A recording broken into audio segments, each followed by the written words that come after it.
Bonjour chers internautes, bonjour à tous ceux qui me suivent.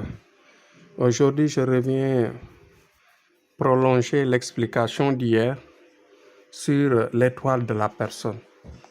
Vous savez que beaucoup de gens veulent savoir exactement ce qui tourne autour de ce sujet-là. Vous voyez que ce grand mythe réel qui est l'étoile d'une personne liée à sa vie. Et à chaque fois, je fais pour faire comprendre aux gens que les êtres sont composés de deux éléments. La matière et la lumière, qui est le moteur, c'est-à-dire l'essence. L'essence, cela veut dire tout simplement l'âme de la personne. Parce que c'est l'âme qui permet à l'être de vivre. Voilà. Et pour vivre, on a besoin de l'âme. Et toutes les âmes sont des étoiles.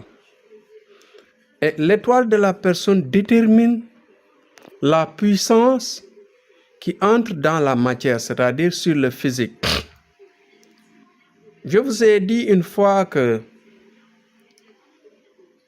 quand les deux éléments de la vie se séparent, automatiquement on parle de la mort.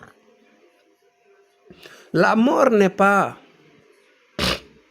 une disparition totale, c'est une séparation de deux éléments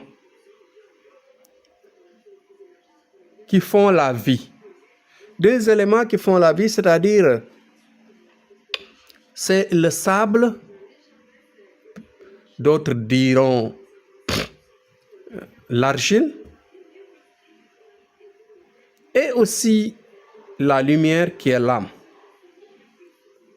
La lumière qui est l'âme est mesurée par sa force à partir d'une étoile.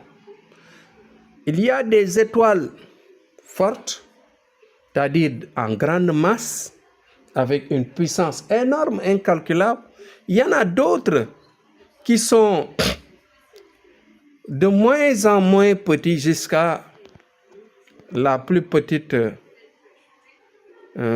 formation ou bien taille, la petite taille. Il y a même des âmes qui ont la taille de l'atome.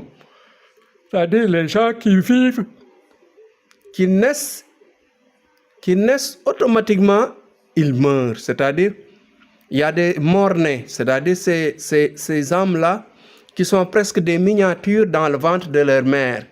Mais juste à la naissance, ils meurent. En général, ils ne viennent pas avec une vie. Il y a des êtres qui ne viennent pas sur Terre avec une vie. Ils naissent automatiquement, ils repartent. Parce que tout simplement, leur étoile s'éteint automatiquement après la naissance. Parce que tellement la puissance, il n'y a pas de puissance.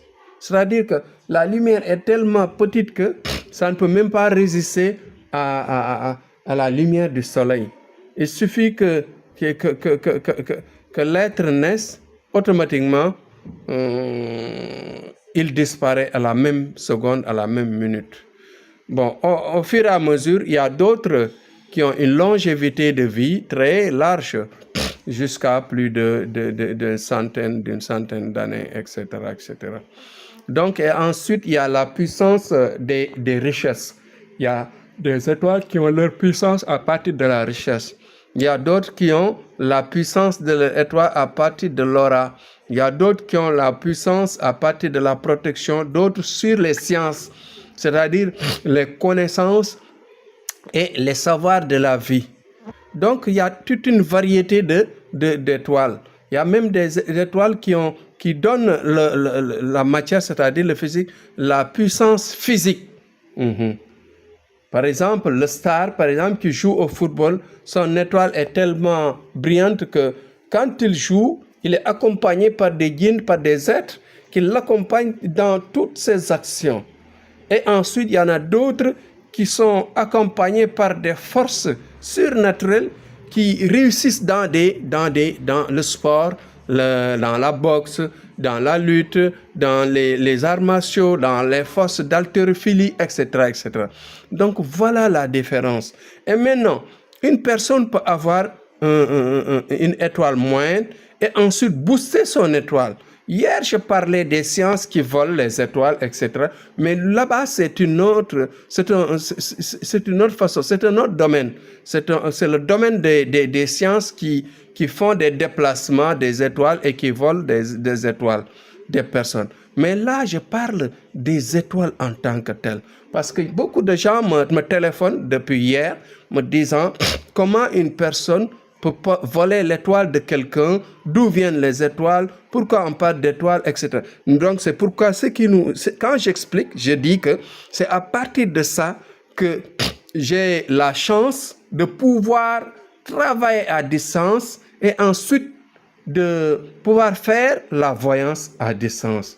Parce qu'il suffit d'avoir la science qui te permet de calculer et de trouver l'étoile d'une personne rapidement selon les nombres et les calculs surnaturels. Automatiquement, tu peux parvenir rapidement à faire comprendre à quelqu'un sa vie autour de lui, le passé, ce qu'il vit, l'avenir, etc. Mais ça te permet aussi de faire des prières pour l'avenir de quelqu'un. Voilà. Donc, voilà l'étoile, voilà d'où vient l'étoile. Quand, par exemple, Dieu, crée la vie, il met l'étoile dans le ventre de la maman. Quand il veut séparer, quand il sépare, bien sûr, l'âme de l'être, automatiquement, l'être va mourir et que la matière part dans le sol et que ça va se mélanger au sol. Et aussi, l'âme repart vers la lumière de Dieu, d'où il vient, d'où elle vient vraiment. Donc, voilà, de manière très briève, l'explication de l'âme, bien sûr, et encore d'où vient l'âme et quelles sont les variétés d'âmes, quelles sont les variétés d'étoiles qui existent. Il y en a d'autres, mais Inch'Allah, prochainement, on va élargir encore, approfondir l'explication, Inch'Allah. Merci, c'était Kiana Amadou sur l'explication des étoiles. Demain, Inch'Allah, on revient pour un autre sujet.